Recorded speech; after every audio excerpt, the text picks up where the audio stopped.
Hey guys, my name is Judy Cho and I'm board certified in holistic nutrition, and I have a private functional medicine practice where we have worked with over 2,000 carnivore patients, get closer to root cause healing, and we often start with the Carnivore Cures all meat elimination diet. I think if you understand a little bit more of why everything's going on, then you can question when people are telling you that supplementing iodine is harmful for your thyroid. I would just question that a little bit. So if you look here, obviously nearly every cell, fluid, tissue in our body contains iodine due to its role in thyroid hormone synthesis. So while iodine is not required for every single cell's primary function, the presence of iodine supports a range of protective and regulatory functions. So iodine is essential to sustain life. It's also in the thyroid glands, but it's also in the tissues of salivary, breast, uterus, ovaries, prostate, stomach, nasal, gut, bone, and extracellular fluids and connective tissue of almost every single organ. And although it is easily absorbed in the intestines as any other essential nutrient in the form of iodine, we need iodine or we would die. Lastly, overdosing iodine is nearly impossible, and fear-mongering studies were done with radioactive iodine. So radioactive iodine is not the same as potassium iodide and iodine. The logical side of my brain always thinks about, well, what's the rate of thyroid disorders? And if you see right here with the US Armed Forces between 2008 and 2017, and you see the green is hypothyroidism, the orange is goiters, and then you'll see thyroiditis and other disorders, but they are all increasing. And for sure, these people are not taking extra iodine. Maybe they're taking some of the iodized salt, which is never enough. And then you have thyroid cancers also increasing over the years. So again, I don't think it's because all of these people are suffering from excess iodine. And in fact, it's probably that they're deficient in iodine. So there are people that will recommend we'll just take the kelp from the ocean or eat seafood. And so I was curious. And if you look in Japan, their rates of thyroid cancer is increasing, and it's increasing the most in females. And you see it's going up. And in fact, all of them are going up, including with males as well as in the total. So if you think that consuming kelp is sufficient, or consuming seaweed or some of those sea vegetables is enough for you to have your normal levels of iodine, it probably is not. And then in comparison, Japan also did this study against US and Korea. And I'm actually Korean American, so I think this is really important for all the fellow Koreans to see that the thyroid cancer is actually much higher in Korea than it is in America. But this is the total incidence rate of thyroid cancers, including both males and females, for every 100,000. This was in 2010, so I'm sure it's higher now. And so you can argue that maybe Japanese people eat a lot more kelp, but I can assure you that in Korea, they eat a lot of seaweed, and it's actually 4 times higher than it is in America. So I'm sure there's other things other than iodine, but my whole point is if you are just taking sea kelp or iodized salt and think that is sufficient, I just don't think that's a true statement. So I was in the consulting space and we used to do a lot of work like this. And in 2022, this company, the DataBridge Market Research, found that Hashimoto's is expected to go up by 3 times by 2029. So this was just in 2022. And then within 7 years, it will triple. And it's actually all over the world. It's not just the US, but the estimated amount of money that they are going to possibly make is 1.3 billion. So the question really is, what is making Hashimoto's or hypothyroid autoimmune thyroid proliferate as much as it is? Maybe it's not just the lack of iodine, which I agree with. I don't think it's just iodine, but I do think the lack of iodine is playing a big role. And obviously our diet and our gut function. So we compiled 543 studies. And in those studies of all these low carb, high fat diets with these durations of 1 year, 6 months, 6 to 12 years in one particular study done in 2006, there were 0 cases of hypothyroid. So again, I think when the carnivore diet or a low carb diet is getting blamed for low or hypothyroid function, I think there is a disconnect with the understanding of what happens with thyroid hormones and what is considered the new normal. Your thyroid hormones are not just measured in the blood. There's also thyroid hormones in your tissues. And just like when we eat a low carb diet and we start becoming more insulin sensitive, we maybe become more thyroid or T3 sensitive when we are on a low carb diet. Again, I think the symptoms is really important to consider. And if you are eating sufficiently and you are eating sufficient fat on a carnivore diet, and now your energy is tanking or your thyroid markers look imbalanced, I would actually test your cholesterol markers and see if you are even processing the cholesterol well. And then if you are not, so if you end up falling into the lean mass hyperresponder or the LMHR group, you may have other imbalances that are beyond the diet. And the diet itself is now showing you where those imbalances or where you may want to dig deeper. But all the other ranges on this, we agree with. So the TSH, I don't like it to see it above 2.5. And so when it comes to the free T3, we often see it much lower than 3.3 as a functional range within the carnivore space. You'll have to really consider energy levels and how you feel overall on a carnivore diet to determine, what is really working for you. What I do recommend is not going to a thyroid expert that is not versed in the carnivore diet, because then their functional ranges are going to be completely different. And especially if you're taking iodine, so you'll see a reduction in free T3, then your TSH might go up because of your iodine intake.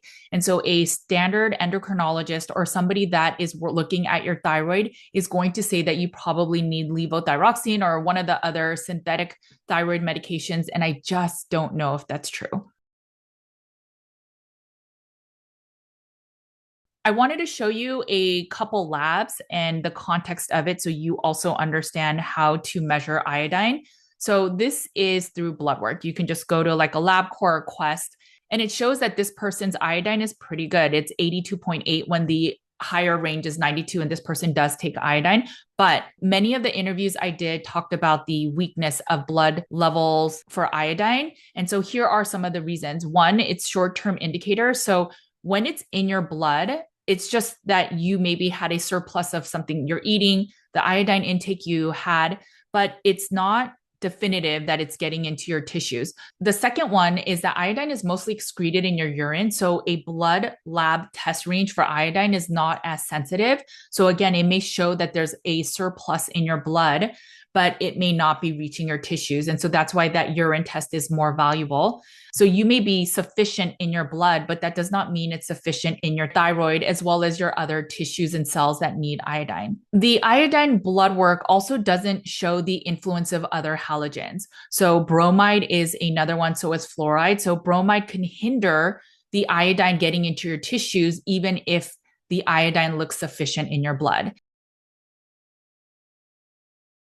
But this is the periodic table of elements, and they are grouped by the different types of metals or non-metals. So if you see here, this green color is the halogen, which is column 17 right here. And you see that in column 17, that these halogens essentially can compete with each other. So in this section, you'll see fluoride, chloride, which is part of the salt, bromide, iodine, and then there's a few others. But we use fluoride in our waters. We put it in our toothpaste. We use it when we go to the dentist, and people actually pay more for this really toxic substance to basically ensure that we won't get cavities, but it is so not ideal for our health, especially for our children's health. There has been studies that show recently that your IQ will lower by consuming any amounts of fluoride. When you go to the dentist and they ask for fluoride, the answer should be no. There should be no fluoride in your toothpaste, and you should filter your water so that there is no fluoride. Now, it is very hard to find water filtration systems that remove the fluoride, or you can take iodine. And so iodine will replace some of the fluoride that you may be consuming.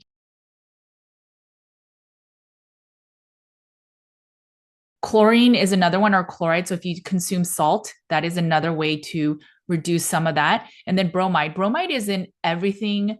It's in some of our foods. It is mostly in our furnitures, our clothes. So when you see clothes that say this is non-flammable, that is where you will see a lot of bromide. So every time you sit on a couch, you breathe in the bromide, and then you have an excess amount. So this is where we talk about the halogens and how they all compete with each other. So even if you were consuming some amounts of iodized salt, they will be competing with the fluoride and bromide you are consuming.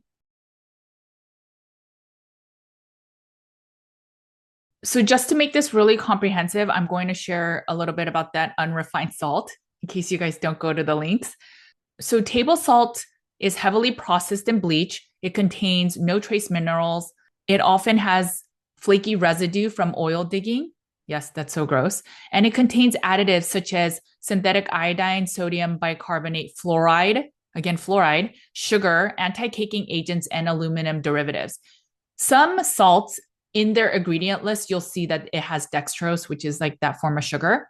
And iodine from table salt is not a good source of iodine. In one of the interviews, or maybe it was Dr. Brownstein's book, but he talks about how a lot of the table salt's iodine evaporates before we even consume it. So, yes, we may not be getting goiters or like the big bumps in our necks, but it's not enough to keep us sufficient in our needs for iodine. So, unrefined salt is all the other salts. It's the sea salt, it is the pink Himalayan salt, it is all of the other salts. So there's little or no processing. Mostly these unrefined salts are mostly sodium, magnesium, and calcium. Obviously, it's mostly sodium though. It contains 80 plus of the trace minerals such as iron, magnesium, manganese, and zinc. And this is why I like solé water, and I'll explain that a little bit more soon. And it boosts the creation of digestive enzymes and juices, and it supports the balance of minerals in the body. In Dr. Brownstein's protocol, he recommends when you're taking iodine to also take sodium or salt. And it's because chloride is also part of the same table of elements, and it can help dispel a lot of the bromide and fluoride in your system. One thing I'll say before we get into the Hakala labs is I know a lot of people consume reverse osmosis water. And what I will say is reverse osmosis removes all minerals, all things in the water. And so, yes, it is completely clean, but it can also be considered completely dead. So when you're drinking that water, and then if that water is imbalanced, it will pull minerals from your own body to balance that water. So I think if you're going to take reverse osmosis water, make sure to take or put the drops of electrolytes in it to ensure that it has minerals. Or you could get a filter that's not as strong as a reverse osmosis filter. And I don't know if there's a perfect filter out there, but I wouldn't worry as much about the fluoride. If there is fluoride in your water systems, I would just take extra iodine. And you'll see in this Hakala Labs test results that you can measure that itself. So this is a 24-hour urine test, and you'll see right here, it is iodine. And this person did the 24-hour excretion. And to be at sufficiency, you have to be at 50 milligrams. And you could see this person's at 32.86, which means that they're about at 66%. 90% is considered sufficient. So they're not terrible, but they probably need to take more iodine. Then you could look at the bromide. You could see that in 24 hours, this person excreted 2.34. So it's less than the reference range of 5. But the national average for urinary bromide is about 1 to 2 milligrams. So they're still a little bit over. And as it says on the bottom, any level of bromide should be addressed as it competes with iodine for receptor sites and inhibits iodine absorption. So for this person, one, I would recommend increasing their iodine levels because they're not at sufficiency. And then secondly, they have some level of bromide. This person at 49.54, they are at sufficiency. So they're at 99%. I think this is the only person that we tested that is at sufficiency. But their bromide is at 7.14. So it is above the reference range. And so they have an extra abundance of bromide. Now, this person didn't test their fluoride, so I don't know where it's at.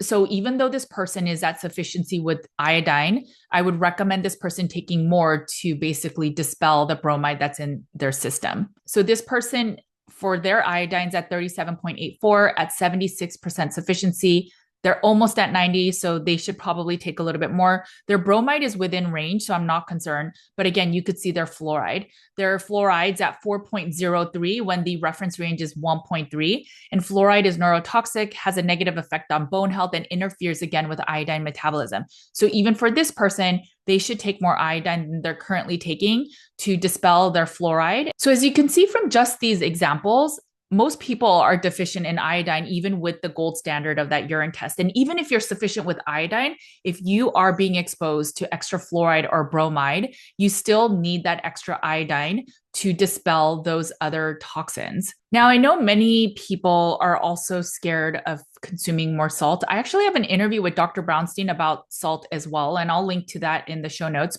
I have a whole article about if you should limit salt, and it talks a lot about the importance of sodium how it balances your electrolytes. If you are stressed, your adrenals are going to use more of your sodium. I know there are certain people that will feel better without consuming salt. So obviously you have to figure out what's makes sense for you. If you are curious about your iodine levels, you can do the 24-hour urine test. You have to collect your urine at different times of the day after taking a 50 milligram, not microgram, but milligram. Here's our sample iodine protocol. It is free. All you have to do is sign up. We have a sign up page right here. I'll put this in the show notes, but once you download this, you can get that free guide. And so the free guide basically tells you the different products. You can, again, test for that 24-hour urine test. Dr. Guy Abrams and Dr. Brownstein researched that 50 milligrams or 20 drops for 3 months proved iodine saturation in the body. When I interviewed Dr. Brownstein as well as Lynn Farrow, they talked about how much iodine to use. And really, the research shared by Dr. Guy Abrams and Hackala Labs showed that there really is no amount that will make you overdo iodine. And I know that's very controversial to say, but you will literally pee it out. If you are really deficient, the studies show that maybe 50 milligrams for 3 months can start supporting you in sufficiency. Again, you could do that 24-hour test if you're really worried, but most people that we have tested are always deficient. So if you guys downloaded the free handout, this link that I'm sharing right now is in that handout, and you can measure how much of your iodine that you actually need. In the US, it's kind of hard to get the 5%, but you can always do the measurement. But we normally use the 2% one, which is this one. It is 94% distilled water, 4% potassium iodide, and 2% iodine. For my clients, we will start at 1 drop, and we recommend starting 1 drop in the morning because iodine can start waking up or stimulating your body, the cells, the tissues, the thyroid that needs it. And you may also detox some of the bromide and fluoride. So we always recommend just 1 drop at first. But you'll see all of these bromide and fluoride detoxing symptoms when you take iodine. So you could see it's pretty much everything. One big thing we see is that people will all of a sudden really feel hyper. The other thing is that people start getting like little acnes around their body, and it's because their body is detoxing. Sometimes you may need additional detox support, such as liver and kidney support. These are things that can happen when you take iodine and your body has been so deficient, especially if you've been hypothyroid for a very long time. So we'll start with 1 drop in the morning. And then we will slowly add, I think it's like 6 drops. So that will get you to about 15 milligrams. And remember, they said 50 milligrams, not micrograms, milligrams, which is, I know is so blasphemous for the people that are against taking iodine. But I think if you get to 12, it puts you at 30. So we don't always get people to 50 milligrams because it might be a lot. And people also start to feel some effects or some adverse effects. So you can always start really slow, and then you can use this calculator to figure out where you want to be. I think for maintenance, we put people on about 6 drops, which is about 15 milligrams. But the 50 milligrams for a 2%, so this one would be 20 drops. So you would need 20 of these drops to get to that 50 milligrams. So in this part of the video, I'm going to get really tactical. And so I'm going to stand so I don't make a mess at my desk. All right, so this is 800 milliliters of water, and it's just filtered water. I like using glass jars because it's probably the least toxic. In order to make solé water, and I have a recipe on my website, I will link to that. This is 1/3 of a cup, so I'll use this. So I'm going to fill. So I'm filling this whole thing with salt, and then I put it in here. You could already see it looks like solé water. All right, so the reason I like solé water is because here's my logic in it. Your body will break down salt and food as soon as you eat it, but when the water gets saturated with the unrefined salt, a lot of the trace minerals will release so that you will have more easy assimilation of those minerals. There is no guarantee that when you just salt on your food that you're also getting the trace minerals. Whereas if you use a little bit of this solé water, then their trace minerals are much higher. So the way to make solé water is, I think in the recipe we say half a cup or a full cup, and some people have gotten mad that we are making them waste salt, but you can always add water to the salt and then you'll have more solé water. So what I would recommend is waiting 24 hours before this is fully saturated, and you'll see that it will look like this. And if the water is fully saturated, there will be leftover salt on the bottom. If the next day you wake up and you look at this and there's no salt on the bottom, then the water is not fully saturated. And then you would just add some more salt. So I'm going to just kind of let this sit. So remember, in the table of elements, adding a little bit of salt will help the iodine plus the salt help to remove some of the fluoride and bromide. Okay, so now that we have done the solé water, we can do the iodine. Now, you don't have to do the solé water. I know not everyone likes it. Some people feel they get so swollen. What I recommend is this is half a teaspoon. So I would actually start. This is so cool. I'm a chemist. Okay, so I would get a jar or a cup. I would get this. So pretend that this is fully saturated. I would get, you see, this is half a teaspoon. I would start small. Like if you're super sensitive, I would go really, really little. So I would even maybe just do like a couple drops, and then you can add it to your glass. So now you see there's salt water in here, and then you can add more water.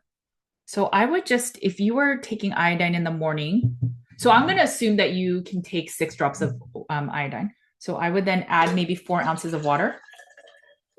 So that's 4 ounces of filtered water. Remember, I added a half teaspoon of the solé water. People use even up to a tablespoon. Since not everyone's from America, I'm going to just show you the size differences. You see, it's pretty big. And then you can add iodine. I'm going to take this so you guys know that if I'm recommending stuff, I will absolutely take it. So I'm going to take 3 right now because I'm going to show you a different way you could take this. So 1, 2, 3. Okay. Some people like it better in room temperature water. It's like easier to go down. So cheers. It doesn't taste like salty water because it's not saturated yet. Okay, so I'll continue to drink that. So my kids hate taking iodine. So the other option is to get gelatin capsules. So you can buy this on Amazon and you get these little capsules.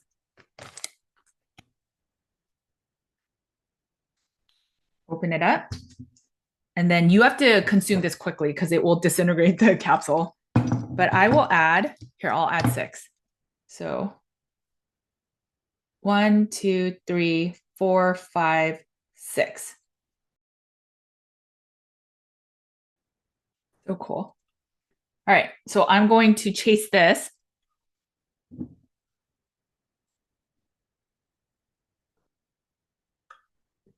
So I just took 6.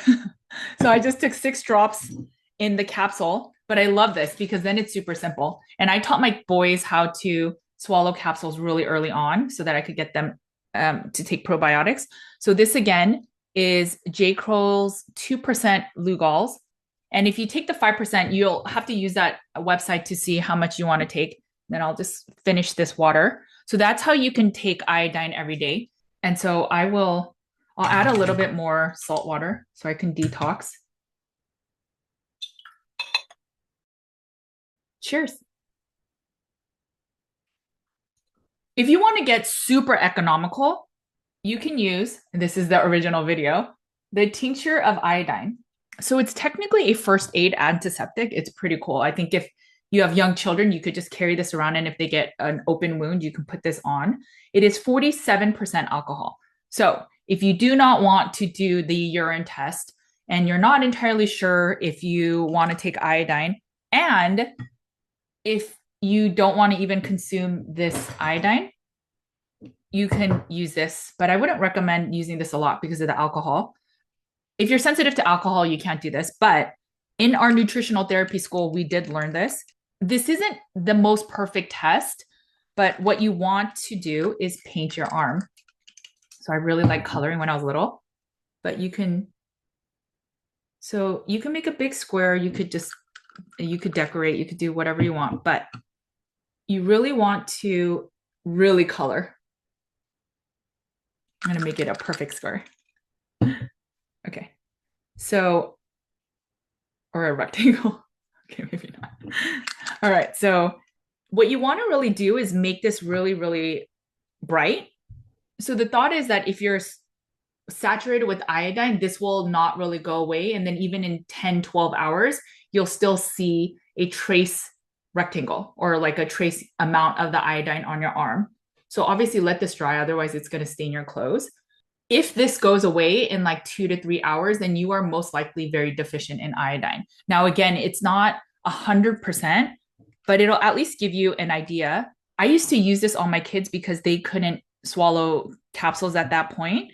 And so by doing this, I would get them a little bit of iodine. Now, again, there is alcohol in it. So if you're sensitive to alcohol, you have to be careful. So if this is gone in 12 hours, you likely need iodine. And as you could see in Japan, in Korea, it is not just that you need sea kelp or sea vegetables to be sufficient in iodine. I just don't think it's enough.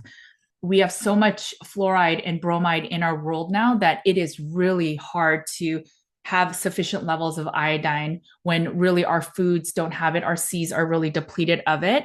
And so you just want to make sure that you're taking enough iodine.